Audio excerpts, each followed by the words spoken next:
Hey, what is up, everybody? This is Harrison Barron, the entrepreneur, and today I want to talk to you guys about virtual assistants. So, just some background topic or information as far as this topic goes. I was asked this question this morning, and it was kind of talked about in my networking group, and I want to be able to bring some valuable insight on what we spoke about and how to hire a really good virtual assistant. So, first, you have to understand, what is a virtual assistant? A virtual assistant is an actual person, it's not software or anything like that, that's located not near you. So virtual assistants could literally be in the United States, in the middle of the country, or somewhere where it may be cheaper to work, or just anywhere really. They could be in India, Philippines, I've heard them in Canada, I've heard them in Iowa, literally anywhere. The whole point of it being a virtual assistant is because they can't be present for whatever you may need. Because of that, there are some things that you need to understand before you even try to figure out if a virtual assistant is good for you. Based on the fact that they're not local, you have to understand and you have to know that you're never probably going to see this person. It's just a matter of the fact. You might be able to call them if you're in their same time zone, but if you're not in the same time zone, you have to understand that communication has to be extremely clear. And chances are pretty good it's going to be all emails. That way it can be tracked. There is a clear set of rules and regulations and all that kind of stuff.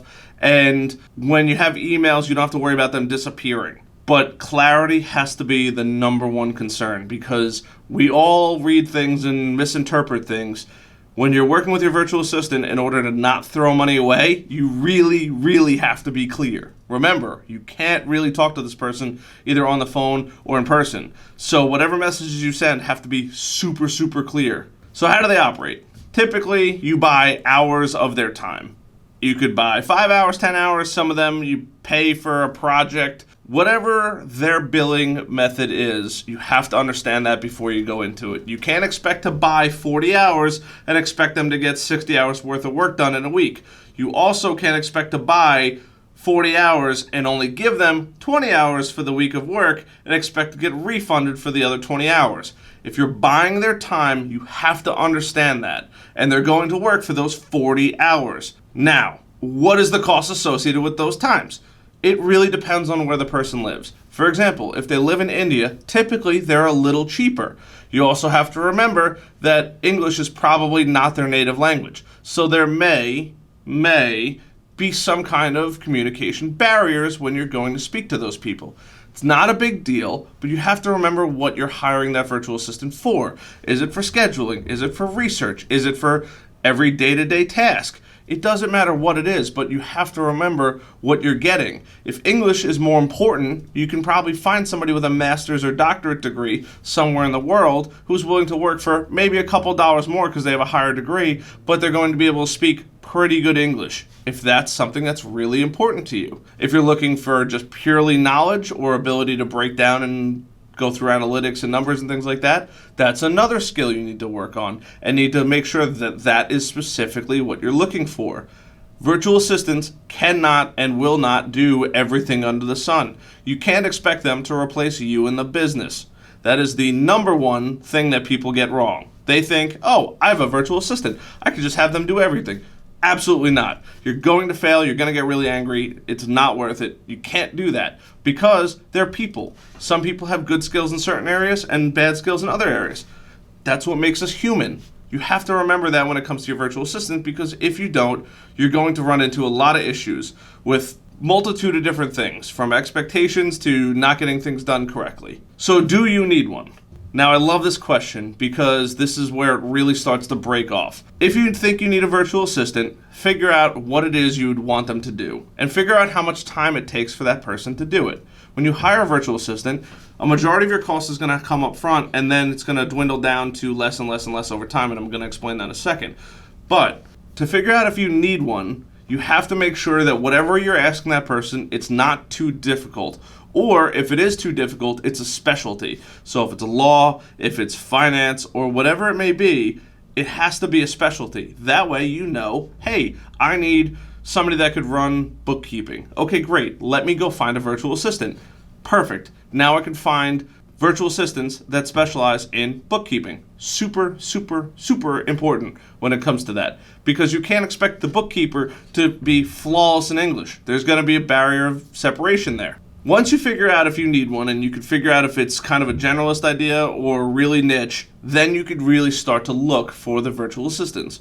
So one of the questions I got this morning in my networking group was, I need somebody to write blogs for me. Sure, that could easily be done. However, you need to understand that they need 2 skills involved. So that virtual assistant might be a little more expensive. They need to have some kind of knowledge of law and some kind of knowledge of good English. Because of that, that person can charge a little more than the rest of the virtual assistants. So when you're going into these kinds of things, make sure that those are the characteristics you're actually looking for. And if they're not, you're going to get the worst virtual assistants ever, and you're going to have a really, really bad experience. Now, this is how you find the best one. And this is kind of why I was saying there's going to be a larger cost up front than it is going to be in the back half of it. So finding a virtual assistant, you can go on Google, search them right there. There's plenty of websites, both nationally, United States, or internationally, wherever in the world. I'm not going to name them all off, but if you do Google virtual assistants in XYZ location or for XYZ topic, they're going to come up. But the reason why I say there's going to be a major cost up front is, let's just say you want to write blogs. You need to make sure that your virtual assistant can actually write blogs, and blogs that you like, because if you don't like them, you're never going to like paying that virtual assistant, and you're probably going to fire them pretty quickly. What I recommend, and what I've heard is extremely successful, is find a blog topic. Doesn't matter what it is. Hire 5 or 10 virtual assistants. Yes, it's going to cost you a ton of money, but make sure you can hire those 5 or 10 different people and give them all the exact same task. Copy and paste that task to all of them. And yes, it's going to be super redundant on the first time, but having that group of people do the exact same task, let's say writing a blog for this example, they're all going to produce a blog on whatever topic you choose. It has to be the exact same. Now, when they bring it back to you, you're going to be able to read 10 different blogs. Like I said, it takes time and money. You're going to go through that and you're going to say, hey, I really like this one, I really like this one, and I really like this one. Maybe start with 10 and you find 4. Give them a second blog topic to write about. Boom, now they write your second blog. Figure out which one you really like. If they all come back flawless, pick from the 4. If there's 1 or 2 that are way better than the other 2, then hire one or 2 of those people. It's really not going to be a big deal.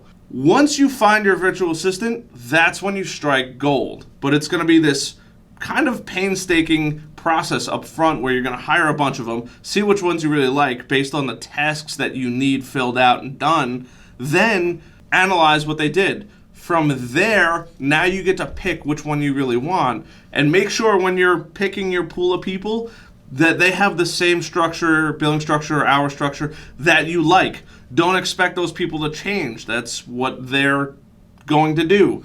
They're going to make sure they work their 40 hours or work their project basis. However, the virtual assistant structures it is what you have to know when you go into it. Not everybody has the same structure, not everybody has the same life, and because of that, you have to know that going into the virtual assistant world. So, you start out with your 5 or 10 virtual assistants, you pick from the handful that you like after you have them complete an assignment or 2. Now you have your virtual assistant. What's next? Now it's just like an employee. You have to train them, you have to make sure that your expectations are known to the virtual assistant, and the virtual assistant understands what you're telling them you expect. There is, especially if it's outside the country, going to be a language barrier most of the time. And because of this, you have to be really, really clear with your virtual assistant.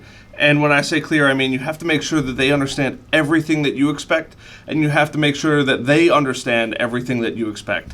And I know that sounds super redundant. However, they're in a different country. They don't speak the same languages. Because of that, you have to be really, really clear. And if you're not, there's going to be, on your end, a lot of unhappiness because you're not going to be getting the information across correctly, and your expectations are going to be set too high, and they're going to be delivering not on what you thought you were going to be getting. It's really not that much of a big deal, but it is going to cost more time and effort over the long run. So finding that perfect virtual assistant across the whole thing, where you start here, you start with a handful, then you work your way to 1 or 2, and then you take those 1 or 2 on like an employee, you train them, you set the expectations, and then you move forward. Email is your best friend at that point. If this video is helpful, smash that subscribe button. I really, really do appreciate it. give it a like. It helps the YouTube algorithm. And if you really want to find out when I release videos, hit the little bell down below. That helps as well, and you'll get a notification when I release a video. Thank you guys so much. I'll see you guys later. Have a great day. The weather is beautiful here on Long Island, so I'm about to go enjoy it. See ya.